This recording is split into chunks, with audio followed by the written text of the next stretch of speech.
कहानी शुरू होती है एक शांत से घर में, जहां हमारी नायिका हीवन आराम फरमा रही होती है।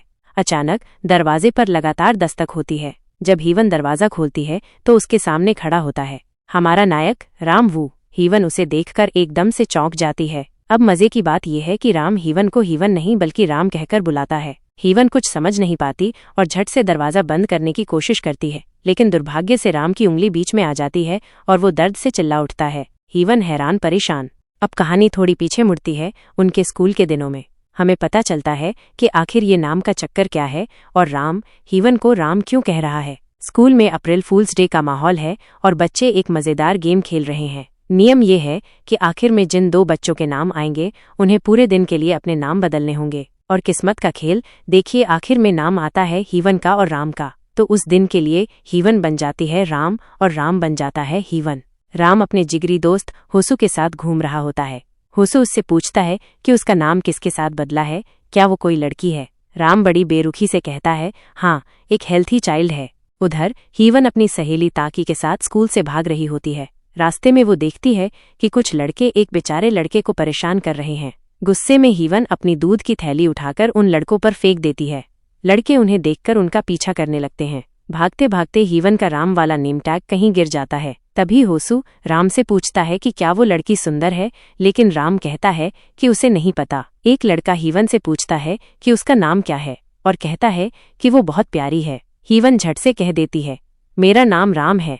अगले सीन में राम हीवन के पास आता है और कहता है कि उसे नाम बदलने से कोई दिक्कत नहीं है, लेकिन टीचर के सामने उसे राम ही कहे। हीवन मान जाती है। तभी एक लड़की आती है और पूछती है कि असली राम कौन है। दोनों अपना हाथ ऊपर कर देते हैं। राम कहता है कि वो राम है, लेकिन हीवन कहती है कि नहीं, वो राम है। लड़की राम को एक नेम टैग देती है और बताती है कि बाहर दूसरे स्कूल के बच्चे आए हैं और वो उससे मिलना चाहते हैं। राम को कुछ समझ नहीं आता।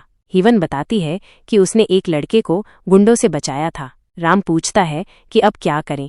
हीवन कहती है कि वो सब संभाल लेगी, बस उसे थोड़ी मदद करनी होगी। फिर वो अपनी स्केच पेन निकालती है। अगले सीन में हीवन उन लड़कों के सामने खड़ी होती है। एक लड़का कहता है कि उसने उसकी महंगी शर्ट पर दूध गिरा दिया था और उसे पैसे देने होंगे। हीवन पूछती है कि क्या वो जानता है कि वो कौन है। लड़का कहता है तुम कौन हो। तभी हीवन अपना और राम अपना स्केच पेन से बनाया हुआ टैटू दिखाते हैं, साथ में ताकी भी दिखाती है। लड़के टैटू देखकर हंसने लगते हैं। एक लड़का हीवन से कहता है कि क्या उसकी माँ को पता है कि उसने ये बनाया है। हीवन उदासी से कहती है कि उसकी माँ तो स्वर्ग में है। तभी दूसरे लड़के उस लड़के को डांटते हैं कि वो उनके पेरेंट्स को बीच में क्यों ला रहा है। राम भी कह देता है कि उसके पिता भी नहीं है। लड़के उस लड़के को शर्ट देने के लिए मजबूर करते हैं। तभी टीचर आ जाती है और वो सब भाग जाते हैं। अगले सीन में राम 2 तारीख होते ही वो खुश हो जाता है और अपने टैटू को मिटाने लगता है, लेकिन वो मिटते नहीं। उधर हीवन अपने घर पर एक फोटो देख रही होती है, साथ में उसकी बहन हिजू भी होती है। राम क्लास में अपने टैटू को देख रहा होता है। होसू आता है और कहता है कि ये उसने बनाया है। तभी 2 लड़कियां राम के पास आती हैं और कुछ डर्टी बुक्स के बारे में बात करती हैं जो राम ने उन्हें रेकमेंड की थीं, लेकिन राम को कुछ याद नहीं होता। बाद में वो ब्लैक बोर्ड पर एक नोटिस देखता है जिस पर कुछ किताबों के नाम लिखे होते हैं। हालांकि वो राम नहीं बल्कि हीवन होती है जिसने वो नोटिस लिखा होता है। लड़कियां राम के पीछे पड़ जाती हैं और वो भागने लगता है, लेकिन तभी लड़खड़ाकर गिर जाता है। अब हम 6 साल पहले के एक सीन में पहुंचते हैं। हीवन अपने डॉक्यूमेंट उठाती है और क्लास में आती है, लेकिन वहाँ कोई नहीं होता। एक लड़की बताती है कि आज अप्रैल फूल्स डे है और क्लास कैंसिल हो गई है, जिसके बारे में चैट में पहले ही बता दिया गया था। हीवन को पता नहीं चलता। लड़की उसका नाम पूछती है ताकि उसे चैट में ऐड कर सके।